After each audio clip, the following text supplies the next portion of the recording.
नमस्कार, जय हिंद, वंदे मातरम। दोस्तों, स्वागत करता हूं मैथ्स गुरु यूट्यूब चैनल पे। मैं आपका दोस्त गौरव यादव। जैसा कि आपने देखा होगा, अभी आपका ग्रुप डी का एग्जाम हुआ है और कई बच्चे उसका एग्जाम को छोड़ रहे हैं। लगभग अगर हम देखें तो आपका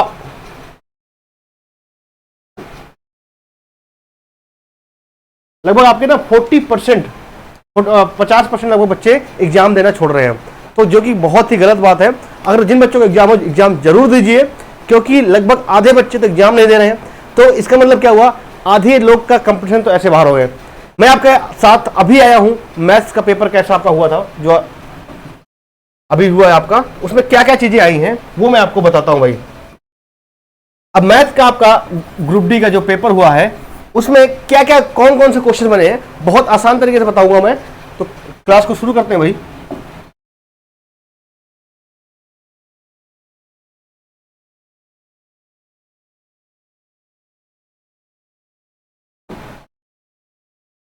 आइए, सबसे पहला क्वेश्चन आपका दे रखा था। अगर आपसे पूछा एक आयत का परिमाप आपसे पूछा है, आयत का परिमाप आपसे पूछा है और उसका क्या दे रखा है, विकर्ण दे रखा है। विकर्ण कितना दे रखा है भाई, 65, और लेंथ दे रखा है 63। मतलब क्या हुआ, ये आपका आयत हो गया भाई, और इसका विकर्ण ये आपका हो गया। ये कितना दे दिया, 65। ये लंबाई आपकी 63। ये 90 डिग्री कोण होता है, जानते हो आप। परिमाप भी जानते होंगे बच्चे। परिमाप क्या होता है आपका, 2 गुणे लंबाई प्लस चौड़ाई। मतलब इसके लिए आपको लंबाई और चौड़ाई दोनों जानना जरूरी होगा।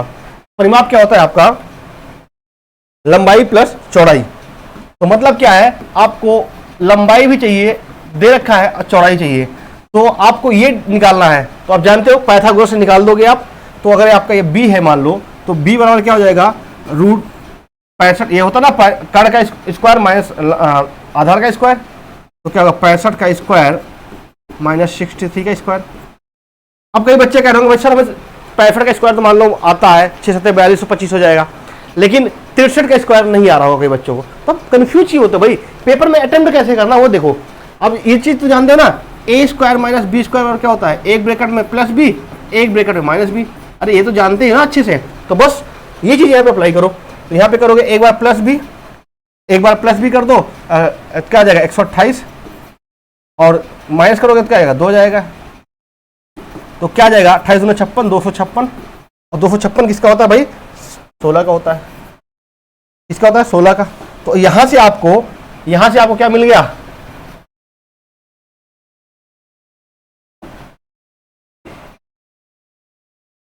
यहां से आपको क्या मिल गया, लंबाई मिल गई, चौड़ाई मिल गई, कितनी आ गई आपकी 16। अगर चौड़ाई आपकी 16 आ गई, आपसे पूछा क्या परिमाप निकाल दो। 2 गुणे लंबाई कितनी थी, 63 प्लस 16, क्या आ गया 79। 79 इंटू 2, 9 दिन 18, 7 14 15, कितना आएगा 158। सीधे आपका आंसर आ गया। तो थोड़ा सा ये लेंदी था। लेंदी क्या था, इसको अगर आप सिंपल वन करते बहुत आसान हो जाता, लेकिन बच्चे क्या हो गए, कंफ्यूज थे, कई बच्चों का ये डाउट भी था। तो ये चीज थी आपकी। आइए अगले क्वेश्चन पे आते हैं। अगला क्वेश्चन आपका दे रखा था कि भाई यदि 3x माइनस 2y बराबर दे रखा है आपको 10 एंड xy बराबर दे रखा है आपको 11, तो आपसे पूछा है इसने 27x cube minus 8y cube, ये आपसे वैल्यू पूछा है। ये आपका क्वेश्चन था। देखिए ग्रुप डी का सेम जैसे क्वेश्चन आया वो मैं करा रहा हूं। अब आप किसी भी चीज की तैयारी कर रहे हो तो आपको प्रीवियस ईयर हर पेपर के सॉल्व करने चाहिए। उससे क्या होता है, आपको कॉन्फिडेंस बढ़ता है कि भाई ऐसे क्वेश्चन आ रहे हैं। एक बार जरूर देखिएगा जिनका ग्रुप डी का एग्जाम है। देखिए हम क्वेश्चन में सोचेंगे क्या, ये आपसे पूछा गया 27x क्यूब। 27x क्यूब का मतलब क्या, 3x क्यूब, 3x का होल क्यूब समझ सकते हैं।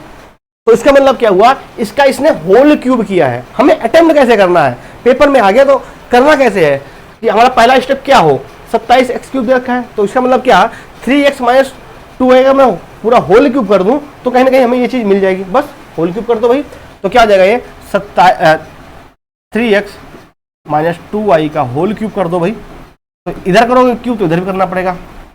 तो a माइनस बी का होल क्यूब क्या होता है, a क्यूब, क्या आ जाएगा 27 minus b cube minus 3ab 3x minus 2y और ब्रैकेट में a minus b।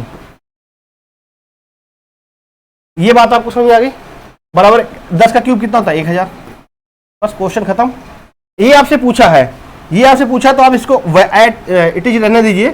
27 x cube minus 8y cube, ये आप रहने दीजिए, माइनस 3 और देखो 3 गुणे 3 3 9 18, ठीक है। और x और y बचा, एक्स वाई की वैल्यू कितनी दे रखी है आपको? 11। और इसकी वैल्यू आपको पता है, इसकी वैल्यू कितनी दे रखी है आपको? 10 बराबर 1000। यहां तक कोई डाउट नहीं किसी को? बस क्वेश्चन खत्म हो गया। ये पूछा है, इसको यहीं रहने दीजिए, बाकी उधर भेज दीजिए। तो क्या आ जाएगा? 27 x cube minus 8y cube, ठीक है, बराबर 1000। इसको अगर आप मल्टीप्लाई करोगे तो क्या आ जाएगा? इधर इधर माइनस में है, ये पूरा उधर आएगा, किस में आएगा? प्लस में आएगा। मल्टीप्लाई कर लीजिए तो 11 × 8 = 88, 11 का नाम 11, 11 8 19,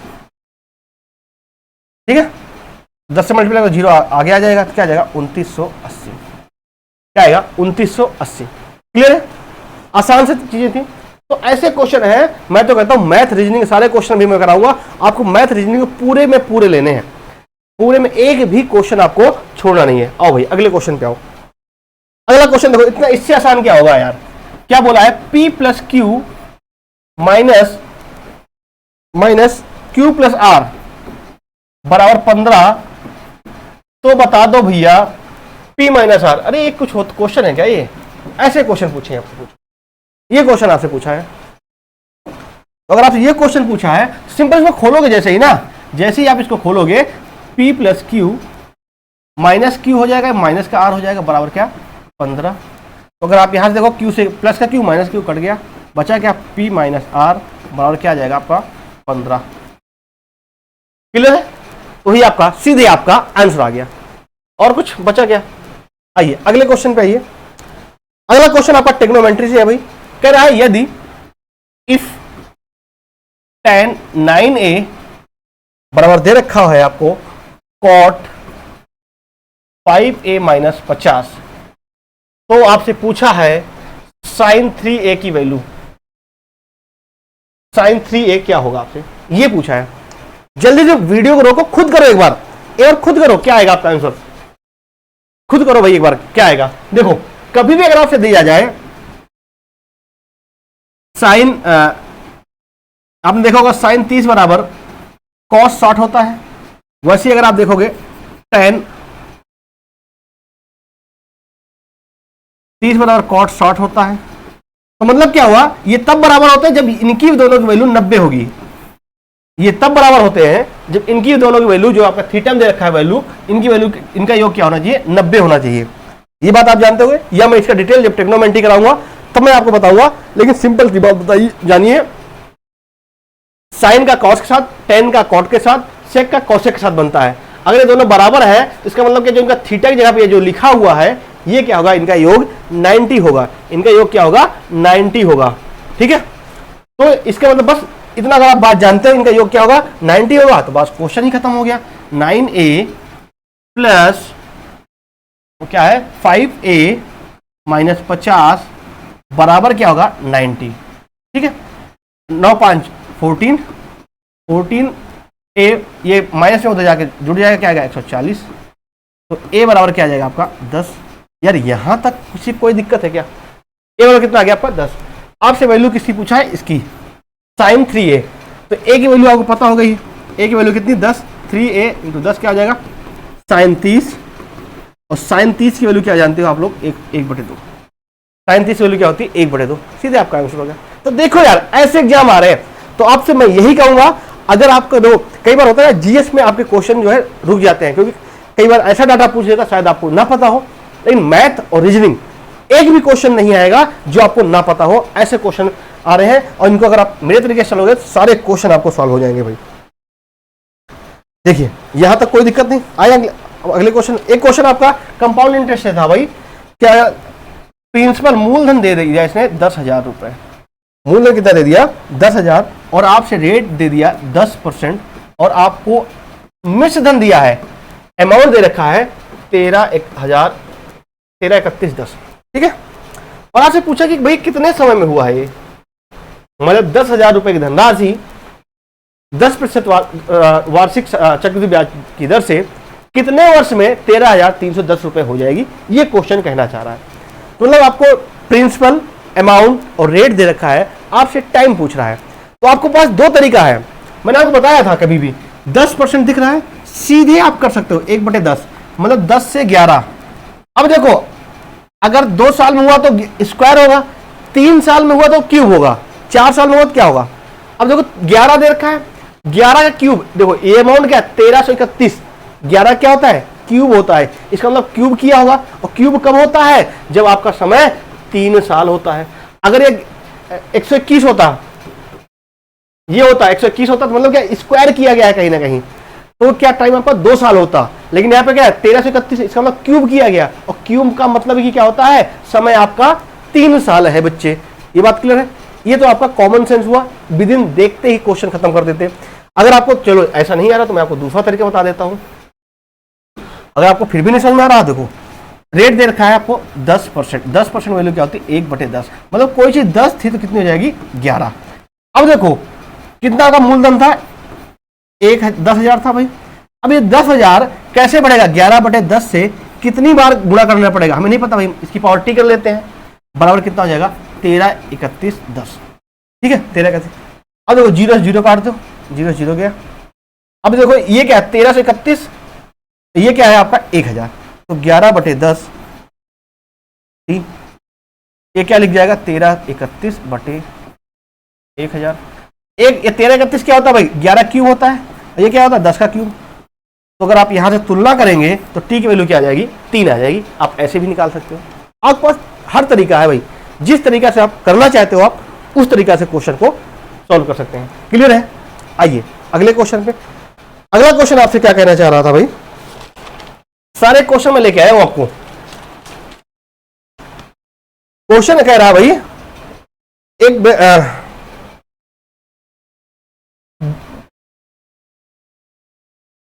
2 दिन में, ये रीजनिंग का क्वेश्चन था भाई, 2 दिन में घड़ी की सुइयां कितनी बार 180 डिग्री का कोण बनाएंगी। घड़ी की सुइयां 2 दिन में घड़ी की सुइयां 180 का कितनी बार कोण बनाएंगी भाई, 180 डिग्री का कोण कितनी बार बनाएंगे। तो आप देखा होगा, मैंने पहले आपको एक बार कैलेंडर क्लॉक पढ़ाया है, उसमें आप देख सकते हैं क्या है भाई उसमें कि भाई 12 घंटे में आपका 24 घंटे में क्या होता है आपका 24 घंटे में 180 डिग्री कोण कितनी बार बनता है 22 बार बनता है। 24 घंटे में कितना बार 22 बार, तो 48 घंटे, 2 दिन की बात कर रहा है, 48 घंटे में, एक दिन में पहले कंफ्यूज मत होना, दिन का मतलब दिन रात पूरा मिला के होता है। तो यहाँ पे आप 12 घंटे मतलब समझ लेना, 2 दिन मतलब 24 घंटे, एक दिन का मतलब होता है कि पूरा आपका 24 घंटे। तो 2 दिन में पूछा है तो 48 घंटे में कितनी बार हो जाएगा 44 बार हो जाएगा। क्वेश्चन खत्म। ऐसे ही हो क्वेश्चन आ रहे हैं। ठीक है। अब देखो अगला एक और क्वेश्चन था आपका, मैथ से था ये, चलो एक रीजनिंग का पहले कर लेते हैं। क्वेश्चन था कि भाई ए जो है, ए ऊपर से 12वें स्थान पे था, ए ऊपर से 12वें स्थान पे था और बी नीचे से 7वें स्थान पे था, बी नीचे से 7वें स्थान पे था। यदि कुल बच्चे 30 हो, यदि कुल बच्चे 30 हो, यदि कुल बच्चे 30 हो तो ए और बी के बच्चों की संख्या, ए और बी के बीच कितने बच्चे थे भाई, ए और बी के बीच कितने बच्चे थे। देखो ए क्या है भाई ऊपर से है, ए ऊपर से आपका आ रहा है, ये कहां पे है भाई आपका 12वें स्थान पे है, ए क्या है आपका 12वें स्थान पे है, ए 12वें स्थान पे है, और बी क्या है नीचे से 7वें स्थान पे है। देखो अब क्या कह रहा है कि भाई एक बार समझ लो कि कहीं क्रॉस तो नहीं कर गया नीचे से, क्रॉस अगर कर गया, अगर आप जोड़ लो 12 + 7 कितना होता है 19, मतलब टोटल बच्चे कितने थे आपके 30, मतलब ऊपर नहीं गया, बी क्रॉस नहीं किया है, बी क्या है ए से नीचे ही है। अब देखो यार 12 बच्चे यहां तक थे, 7 बच्चे यहां तक थे, 12 7 कितने हो गया 19, 19 बच्चों की आपकी काउंटिंग मिल गई। टोटल बच्चे थे कितने 30, तो रिमेनिंग आपके बच्चे कितने बचे भाई 11। तो ए और बी के बीच में वो बच्चे कहाँ होंगे, ए और बी के बीच में ही तो होंगे। मतलब रिमेनिंग बच्चे कितना 30 में से आप 19 घटा दीजिए, 30 में से आप 19 घटा दीजिए तो बच्चे बचे कितने आपके 11। तो भाई ए और बी के बीच में कितने बच्चे होंगे 11 होंगे। क्लियर हुई बात है आपको। आइए एक अगला क्वेश्चन मैथ का करा। क्वेश्चन आया था कि राम कोई नाम दे रखा था, आधी दूरी जो है, आधी दूरी 30 किलोमीटर प्रति घंटा की चाल से और शेष दूरी 70 कितना था 70 किलोमीटर प्रति घंटा की चाल से जाता है, तो उसकी औसत चाल एवरेज स्पीड पूछा है आपसे। देखो सिंपल दो बात है, दो बार है, तो अब क्या करना था आपको 2 into x y upon x plus y कर लो। ये मैंने आपको तरीका बताया था। टाइम एंड डिस्टेंस आपका यहीं पे इसी में प्लेलिस्ट बना हुआ है, आप वहां पे देख सकते हो। सिंपल तरीके से आपको क्या करोगे 2 गुणे 30 into 70 upon x plus y, मतलब कितना होगा 70 प्लस 30 कितना होगा 100, 2 जीरो 2 जीरो गया 7 21 दूना 42। तो इसकी औसत चाल क्या हो जाएगी 42 किलोमीटर प्रति घंटा। ये आपका सीधे आ जाएगा। अगर आप फॉर्मूला भूल रहे हो कोई दिक्कत नहीं है, एक बार किससे जा रहा है 30 से जा रहा है, एक बार किससे जा रहा है 70 से जा रहा है। तो इनका अगर आप वो निकालोगे क्या बोलते हैं एलसीएम निकाल लो, तो मान लेता हूं कुल टोटल दूरी कितनी हुई 210। इनका एलसीएम निकालो 210 दूरी होगी। अगर वो 30 की चाल से जा रहा है, अगर वो 30 की चाल से गया 210 जाना है तो कितने घंटे लेंगे 7, 70 की चाल जाएगा कितने घंटे लेंगे 3। तो आपका जो एवरेज स्पीड होती है total time, total distance upon total time होता है, total distance upon total time. 210 ए गया है और बी भी 210 ही गया है, मतलब टोटल दूरी कितनी होगी आपकी 420। अब टोटल समय देख लो, ए को कितने समय लगे, मतलब 30 की चाल से जब गया है वो तो 7, और 70 की चाल से गया तब 3 लगे, तो टोटल समय कितना लग गया 7 3 10, 420 बटे 10, मतलब क्या स्पीड आ जाएगी औसत चाल 42 किलोमीटर प्रति घंटा। क्लियर है, आसान से लग रहा है कि नहीं लग रहा है बताओ। ऐसे ऐसे क्वेश्चन आपके आ रहे हैं भाई। आइए अगले क्वेश्चन पे आइए। अगला क्वेश्चन आपका ट्रिग्नोमेट्री से एक और क्वेश्चन था, कह रहा कि भाई √1 minus cos theta upon 1 plus cos theta, इसकी वैल्यू आपसे पूछा था। देखो ट्रिग्नोमेट्री 2 क्वेश्चन बनने हैं, तो अच्छे खासे क्वेश्चन बनने भाई। अब ये बात आपको समझ में आ गई। देखो कभी भी अगर आपको, मैंने आपको बताया है अलजेब्रा में जब पढ़ाया था, कभी अगर a minus b upon a plus b हो तो क्या करते भाई, इसके नीचे वाले जो दे रखा है इसका अपोजिट साइड, उसको उसी से हम ऊपर नीचे मल्टीप्लाई कर देते हैं। a माइनस बी से ऊपर नीचे हम मल्टीप्लाई कर देते हैं। तो सेम यहां पर हम करेंगे। यहां पर नीचे क्या है 1 प्लस कॉस थीटा है, तो मतलब क्या करेंगे हम 1 माइनस कॉस थीटा से ऊपर नीचे क्या करेंगे मल्टीप्लाई कर देंगे।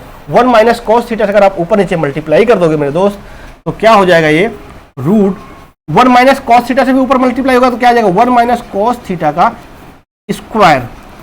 और यहां पे क्या था 1 प्लस कॉस थीटा, इसे मल्टीप्लाई कर रहे हो 1 माइनस कॉस थीटा से, तो ये क्या हो जाएगा, अरे एक ब्रैकेट में a प्लस बी, एक ब्रैकेट में a माइनस बी, तो क्या होता है a square minus b square हो जाता है ये। तो मतलब 1 का square 1 minus cos square theta हो जाएगा। ये क्लियर है।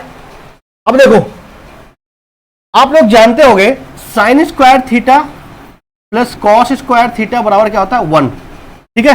तो अगर आप देखोगे तो कॉस स्क्वायर थीटा माइनस 1 क्या हो जाएगा, सॉरी 1 माइनस, अगर आप साइन स्क्वायर थीटा को एक ही तरफ रखिए, कॉस स्क्वायर थीटा को उधर लग जाइए, तो 1 माइनस कॉस स्क्वायर थीटा, तो मतलब क्या 1 माइनस कॉस स्क्वायर थीटा की वैल्यू क्या आ रही है साइन स्क्वायर थीटा, ठीक है।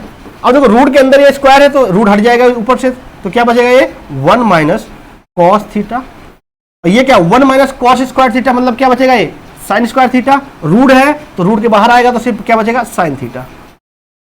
और आप जानते हो कभी भी अगर आपको दे दिया हो a प्लस बी बटे एक्स, तो हम इसको क्या लिख सकते हैं a upon x plus b upon x लिख सकते हैं। अगर आप ये लिख सकते हो तो इसको भी लिख दो भाई। तो अगर आप इसको लिखोगे तो क्या बचेगा ये 1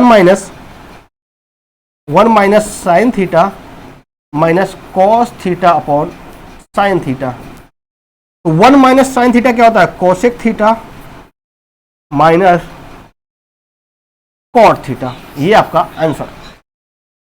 क्लियर है? तो ये सारी चीजें थी, आराम से आप आसानी में कर सकते हो चीजों को। चलिए अगले क्वेश्चन पे। अब अगला क्वेश्चन देखो। अगला क्वेश्चन से बोला है कि 90 एवं 100 के मध्य, थोड़ा सा इनसे एक वर्ड यूज किया जो शायद कई बच्चों को नहीं पता होगा, अग्र संख्या। अग्र का मतलब अगर मैं बता दूं तो आप तुरंत बता दो। अग्र का मतलब होता है अभाज्य संख्या। अभाज्य संख्या कितनी है, अभाज्य संख्या कितनी है भाई? तो 90 और 100 के बीच में अगर आप देखोगे तो कई बच्चों के माइंड में आ रहा होगा 93। बच्चे 93 नहीं है, 93 किससे कट जाता है? 93, 95, 97, सिर्फ 97 बचेगा।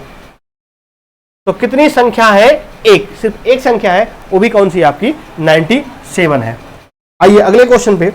अगला क्वेश्चन कह रहा कि भाई एक ये देखो आपका 12 divide by 6 plus 28 minus 7 multiply by 14, इसकी वैल्यू आपसे पूछा है। बोर्ड मास से लगेगा। बोर्ड मास मतलब पहले भाग, फिर गुणा, फिर आपका घटाना, फिर जोड़। ठीक है, ये था भाई आपका। तो 12 भागे 6 मतलब कितना है? 2 प्लस 28 माइनस 14 से 98। ये बात आपको क्लियर हो गई। अब देखो 28 तो 30, 30 माइनस 98 मतलब क्या हो जाएगा? 30 माइनस 98 बराबर क्या हो जाएगा? माइनस का 68। तो माइनस का 68, कई बार बच्चे ऑप्शन गारंटी है 68 रहा होगा, तो ऑप्शन क्लिक करते हुए जरूर ध्यान रखिएगा। अब अगला क्वेश्चन है आपको कह रहा है कि भाई 5 की पावर 8 मल्टीप्लाई बाई 5 की पावर 6 मल्टीप्लाई बाई 5 की पावर 3 बराबर 5 की पावर n दे रखा है। तो n की वैल्यू आपसे पूछा है। जब आप हमेशा जानते हो अगर a की पावर x इंटू a की पावर y दे रखा हो तो क्या हो जाता है? a की पावर x प्लस y, मतलब बेस मतलब आधार समान हो तो घाते जुड़ जाती है। तो बस सिंपल तरीके से आप यहाँ घातों को जोड़ दीजिए तो क्या हो जाएगा? 5 की पावर 8 प्लस 6 प्लस 3 बराबर 5 की पावर n। तो n की वैल्यू क्या हो जाएगी? 8 6 14 3 17। n की वैल्यू कितनी आएगी आपकी? 17। क्लियर है? एक क्वेश्चन आपका और था भाई, सारे क्वेश्चन लेके आया हूं मैं आपके लिए। एक क्वेश्चन साधारण ब्याज का भी, चक्रवृद्धि ब्याज का, साधारण ब्याज का भी आया था। पी बराबर आपको दे रखा है 1280, समय आपको दे रखा है 3 साल और रेट ऑफ इंटरेस्ट दे रखा है 5%। तो आपसे पूछा क्या है? सीधा सिंपल इंटरेस्ट। आपको मैंने बताया है सिंपल इंटरेस्ट क्या होता है। सिंपल इंटरेस्ट क्या होता है आपका? 1 साल में 5%, तो 3 साल में कितना? 15%। 15% वो भी किसका? 1280 का। तो निकाल दो भाई 1280 का। तो अगर आप देखोगे परसेंटेज हटेगा तो नीचे क्या आ जाएगा आपका? 100 आ जाएगा। 1 0 से 1 0 गया, 5 दूनी 10, 5 3 15, ये क्या हो जाएगा? 64। 64 दिया कितना आता है? 192। 6 18 4 दूनी 12, 192। 192 विल बी राइट आंसर हो जाएगा। एक और आपका क्वेश्चन था भाई, ये बार वाला। आपको पूछा क्या था? 3.7 बार प्लस 3.6 क्या होगा? अगर कुछ नहीं लगाना, जो ट्रिक बताया इन लोगों ने, ट्रिक को कुछ मत फॉलो करो, सिंपल तरीके से जोड़ लो। ये बार का मतलब समझते हो आप क्या होता है? जैसे आपको दे दिया 3.7, 3.7 बार का मतलब होता है आपका कि 3.77777 लिखते चले जाओ भाई ऐसे अनंत बार। और 3.6 बार का मतलब क्या हो जाएगा? 3.66666 अनंत बार तक। तो आपको उसको जोड़ना है। सिंपल, आप बचपन का याद कीजिए, जब आप बचपन में जोड़ना सीखते थे।